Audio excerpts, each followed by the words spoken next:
ទាំងអស់គ្នា fish ត្រីមួយក្បាលត្រូវអត់ just to fish គេគួរថែម es ឬក៏អត់ទេបាទអញ្ចឹងគេថែមក៏មានហេតុផលគេអត់ថែមក៏មានហេតុផលដែរអញ្ចឹងនៅក្នុងករណីឧទាហរណ៍គេដាក់ថា 5 fish ត្រីចំនួន5ក្បាលហើយគេអត់ថែម es មានន័យថាគេចង់សំដៅទៅលើត្រីដែលវាមានប្រភេទដូចគ្នា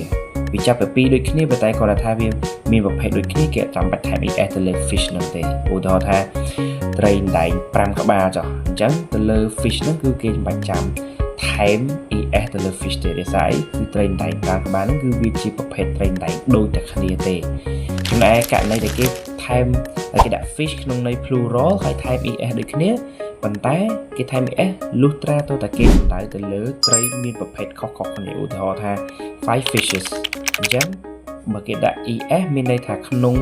ចំណោម5ក្បាលហ្នឹងវាមានប្រភេទខុសៗគ្នាឧទាហរណ៍វាមានត្រីដែងផងត្រីកញ្ចុះផង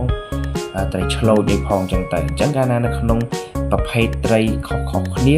អញ្ចឹងទៅគឺគេថែម es ទៅលើ fish